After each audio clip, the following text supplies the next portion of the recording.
전기차 시장 정말 롤러코스터 같은데요. 오늘은 그중에서도 리비안 이야기를 좀 해볼까 합니다. 기억하실지 모르겠는데 2021년 11월에요. 주가가 무려 172달러까지 갔었어요. 그때 뭐 테슬라 대항마다 이런 얘기까지 나왔었죠. 그랬었죠.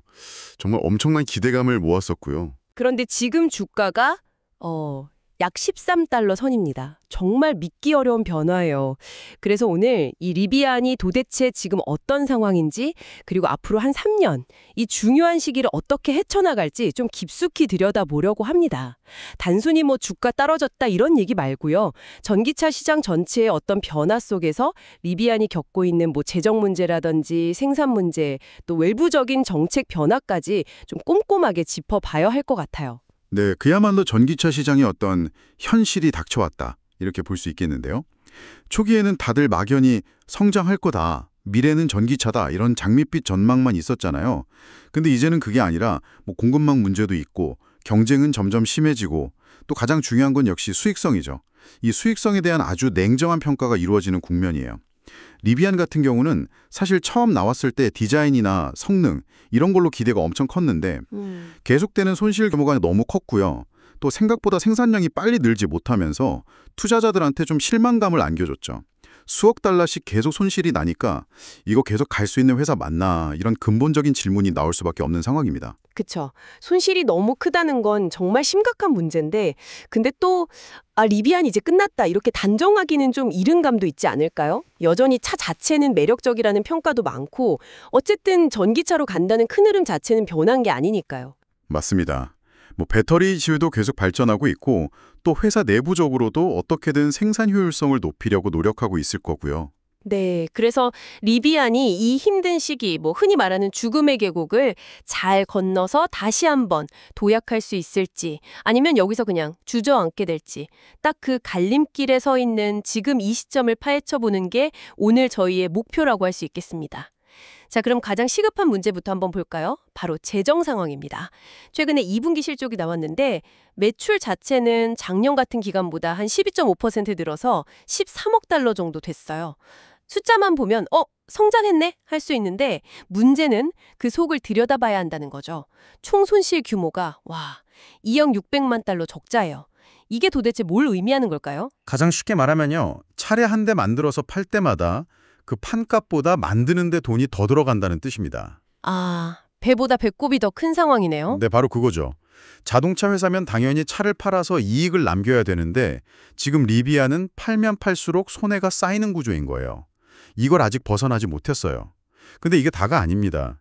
여기서 더 심각하게 봐야 하는 게 바로 현금 소진율, 영어로는 캐시번이라고 하죠. 캐시번이요. 그게 정확히 어떤 거죠? 좀 더 쉽게 설명해 주실 수 있나요? 네, 이게 회계장부상의 손실이랑은 조금 다른 개념인데요. 회사가 실제로 사업을 운영하면서 그냥 태워 없애는 현금의 양을 말해요. 뭐랄까, 우리 몸으로 치면 피가 얼마나 빨리 빠져나가느냐? 약간 그런 현금 출혈 속도 같은 거라고 보시면 돼요. 리비안의 경우 아까 말씀드린 총손실에다가 연구개발비 써야죠, 마케팅비 써야죠, 또 일반 관리비 같은 운용비용을 다 합치면요. 2분기 석 달 동안 태워 없앤 현금이 무려 11억 달러. 11억 달러요? 석 달 만에요. 우리 돈으로 하면 거의 1조 5천억 원이 넘는 돈인데, 와. 네, 정말 엄청난 규모죠. 이 속도로 현금이 계속 빠져나가면 회사가 가지고 있는 현금으로 얼마나 버틸 수 있을까? 이게 이제 시장이 가장 걱정하는 부분인 겁니다. 그렇겠네요. 이 속도라면 정말 회사의 존립 자체가 위태로워질 수도 있겠는데요? 바로 그겁니다. 그래서 투자자들은 단순히 차를 몇 대나 팔았느냐, 이것보다는 그래서 언제쯤 이익을 낼 수 있느냐, 즉 손익분기점을 언제 넘기느냐에 훨씬 더 예민하게 반응하는 거예요. 이런 재정적인 압박 속에서 초기에 기대했던 것만큼 생산량을 빨리 못 늘렸던 것도 큰 부담이었죠. 계획대로 팍팍 생산해서 규모의 경제를 만들어야 원가도 낮출 텐데 생산부터 잘 안 되네. 이런 인식이 퍼지면서 회사에 대한 신뢰도에도 좀 금이 간 거죠.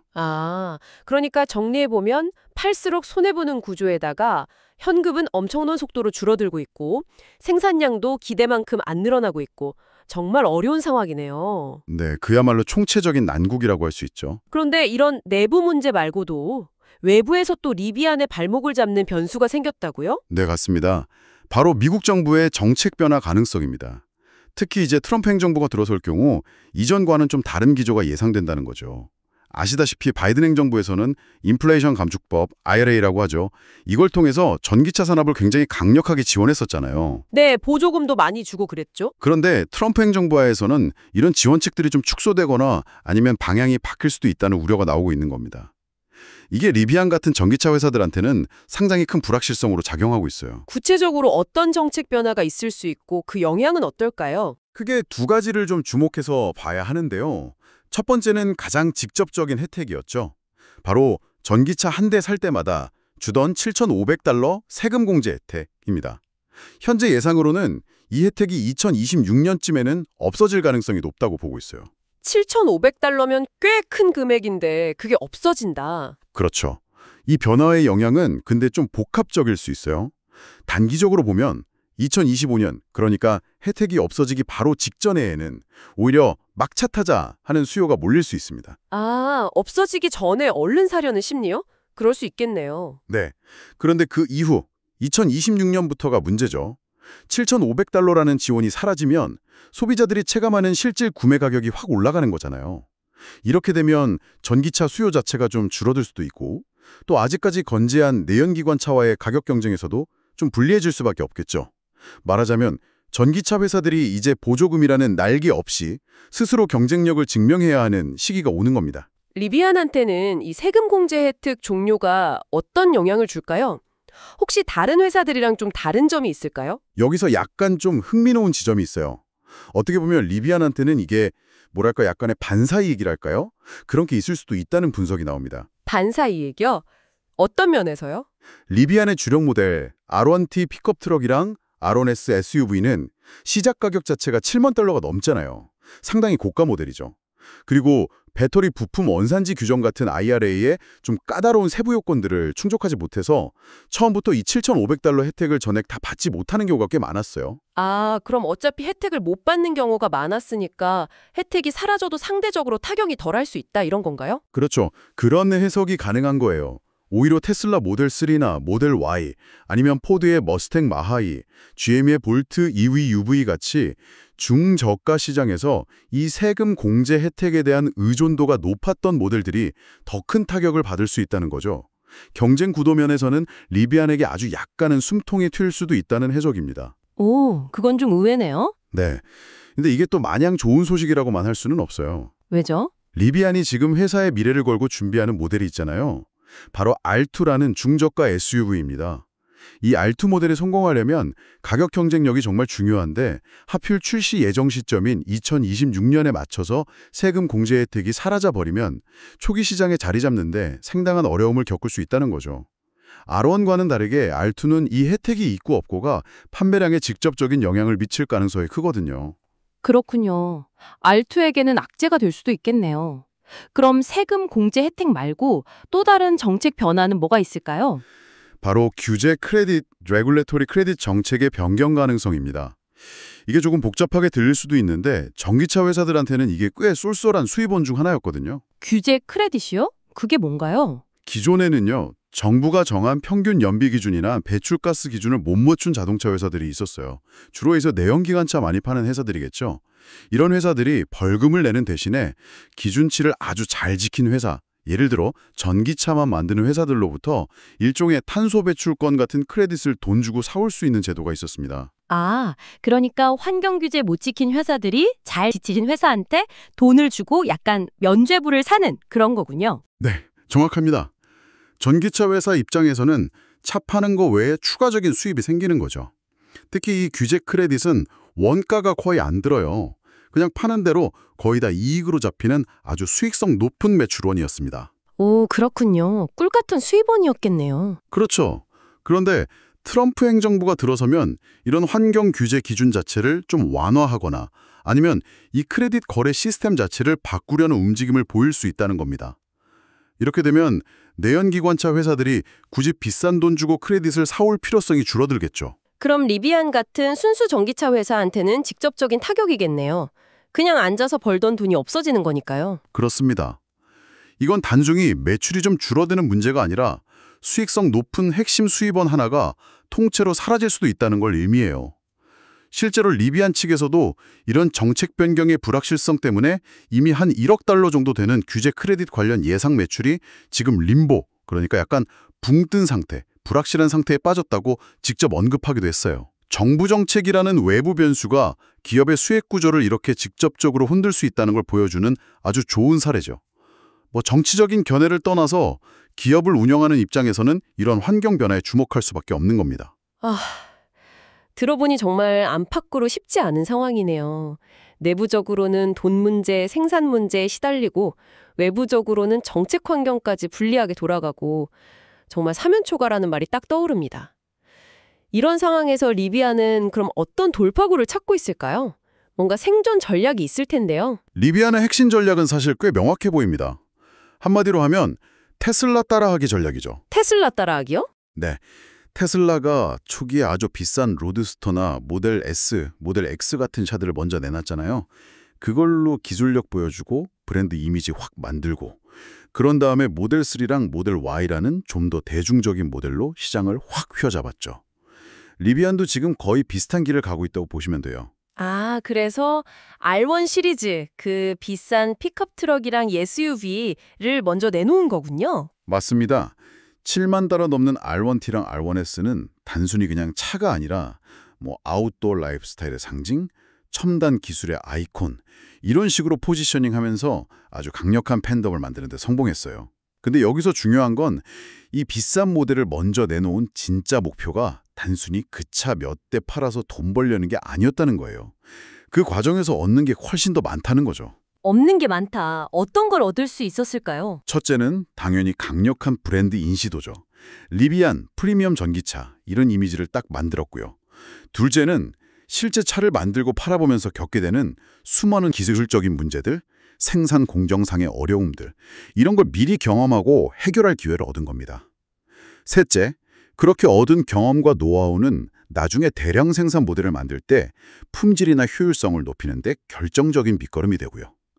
넷째, R1을 산 사람들한테 피드백을 받으면서 시장에 진짜 원하는 기능이 뭔지, 뭘 개선해야 하는지 파악할 수 있었겠죠.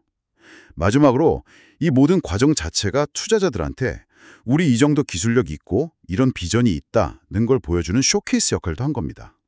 그러니까 R1은 단순히 돈 버는 모델이라기보다는 미래를 위한 일종의 투자이자 학습 과정 이런 거네요. 그렇죠. R1을 통해서 기반을 다지고 이제 본격적으로 승부수를 던질 차례가 온 거죠. 그 승부수가 바로 네, 바로 2026년에 나올 예정인 중형 SUV R2입니다. 이 모델이야말로 리비안의 운명을 좌우할 가장 중요한 카드라고 해도 과언이 아니에요. 예상 시작 가격이 한 4만 5천 달러 정도거든요. R1이 너무 비싸서 망설였던 훨씬 더 넓은 소비자층을 공략하겠다는 목표죠. 아마 시장에서는 테슬라 모델 Y나 현대 아이오닉 5, 기아 EV6 같은 차들과 직접 경쟁하게 될 겁니다. R1이 7만 달러 이상이었으니까 4만 5천 달러면 확실히 좀 대중적인 시장을 노려볼 만한 가격대이기는 하네요. 그렇죠. 만약에 R2가 성공적으로 출시돼서 시장에서 좋은 반응을 얻는다. 그러면 리비안은 지금 겪고 있는 이 재정적인 어려움을 이겨내고 지속 가능한 성장 기반을 마련할 수 있는 결정적인 전환점을 맞게 되는 겁니다. 판매량이 확 늘어나면 규모의 경제가 실현되겠죠. 그럼 차 한 대 만드는 데 드는 비용도 낮아지고 수익성도 개선되는 그런 선순환 구조를 만들 수 있어요. 이게 R2에게 주어진 미션인 거죠. 반대로 만약 R2마저 기대에 못 미친다 그러면 리비안의 미래는 정말 불투명해질 수밖에 없습니다. 자, 그럼 이제까지 쭉 이야기 나눈 것들을 종합해서 리비안의 앞으로 한 3년 정도를 전망해봐야 할 것 같습니다. 초기에 그 뜨거웠던 열기는 이제 좀 식었고 정부 지원 같은 우호적인 발언도 좀 잦아들고 있는 분위기고요. 무엇보다 심각한 재정 압박 속에서 이제는 정말 숫자로, 수익성으로 증명해야 하는 과제를 안고 있습니다. 그야말로 회사의 존립 자체가 시험대에 오른 어쩌면 리비안 역사상 가장 힘든 시기가 될 수도 있겠네요. 네, 상황이 굉장히 어렵다는 점은 부인할 수 없습니다. 만약 리비안이 앞으로 한 2, 3년 안에 눈에 보이는 재무 성과 개선, 특히 꾸준히 현금을 벌어들이는 능력을 보여주지 못한다면 투자자들의 인내심도 이제 바닥을 드러낼 수 있어요. 정말 최악의 경우에는 주가가 1달러 밑으로 떨어져서 상장 폐지 위험까지 거론되는 소위 페니스톡, 우리말로는 동전주라고 하죠. 그런 투기성 종목으로 전락할 가능성도 완전히 배제할 수는 없는 상황입니다. 시장은 더 이상 꿈이나 비전만으로는 만족하지 못해요. 이제는 정말 숫자로 보여줘야 하는 단계에 온 거죠. 하지만 완전히 비관적인 시나리오만 있는 건 아니잖아요. 희망적인 부분도 있지 않을까요? 그렇습니다. 아까 길게 말씀드렸듯이 2026년에 나올 R2라는 아주 강력한 와일드 카드가 아직 남아있기 때문이죠. 만약 R2가 시장에서 성공적인 게임 체인저 역할을 해준다면 지금의 이 모든 우려를 한 방에 뒤집을 수 있는 잠재력 또한 분명히 가지고 있습니다. R2는 단순히 그냥 또 다른 전기차 모델이 아니에요. 이건 리비안의 기술력, 생산 능력, 비용 관리 능력, 그리고 시장의 니즈를 얼마나 잘 읽어내는지 이 모든 것을 종합적으로 평가받게 될 일종의 최종 시험대라고 할 수 있습니다. 그렇다면 지금 시점에서 리비안을 어떻게 바라보는 게 좋을까요? 투자 관점에서 본다면요? 섣불리 전 재산을 걸고 올인하거나 반대로 이제 끝났어 하고 완전히 포기하는 그런 극단적인 판단은 좀 위험해 보이고요.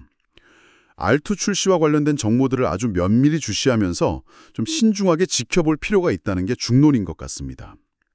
예를 들면 R2의 최종 디자인이나 스펙이 어떻게 나오는지, 가격은 얼마로 확정되는지, 생산 준비는 잘 돼가는지, 초기 사전 계약 물량은 어느 정도인지, 그리고 출시 후에 시장 반응은 어떤지 이런 것들을 하나하나 좀 확인해 나가면서 리비안의 회생 가능성을 가늠해야 한다는 거죠.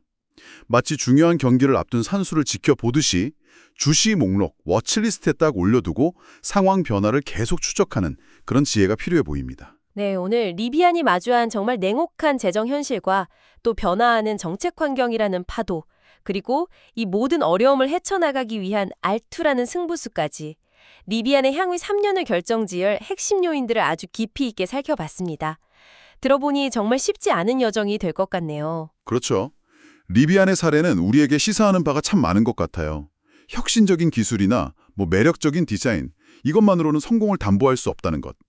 특히 자동차 산업처럼 어마어마한 자본과 아주 고도의 생산 관리 능력이 필요한 분야에서는 더욱 그렇다는 점을 보여주는 것 같습니다. 안정적으로 대량 생산을 해낼 수 있는 능력, 또 철저하게 비용을 관리하는 능력, 그리고 예측하기 어려운 외부 환경 변화에 유연하게 대응하는 능력, 이 모든 것들이 잘 조화를 이룰 때 비로소 지속 가능한 성장이 가능하다는 교훈을 얻을 수 있죠. 결국 리비안이 던진 R2라는 주사위가 과연 어떤 결과를 가져올지 앞으로 2, 3년이 정말 중요한 시간이 될 겁니다. 자, 오늘 이야기를 마무리하면서 여러분께 이런 질문을 한번 던져보고 싶습니다. 만약 여러분이 리비안의 CEO라면 지금처럼 정말 극심한 재정난 속에서 또 시장 환경은 급변하고 있는데 R2라는 어떻게 보면 회사의 명운이 걸린 신차 출시 프로젝트를 성공시켜야 하는 상황이잖아요. 이때 딱 하나의 가장 중요한 결정 혹은 전략적 우선순위를 꼽으라면 무엇을 선택하시겠습니까? 생산 효율성을 극대화하는 걸까요? 아니면 아주 파격적인 가격 정책, 그것도 아니면 새로운 투자 유치, 정답은 없겠지만 한 번쯤 고민해 보시면 오늘 나눈 리비안의 도전을 좀 더 깊이 이해하시는 계기가 되지 않을까 싶습니다. 다음에도 여러분의 지적 호기심을 채워드릴 흥미로운 주제로 다시 찾아뵙겠습니다.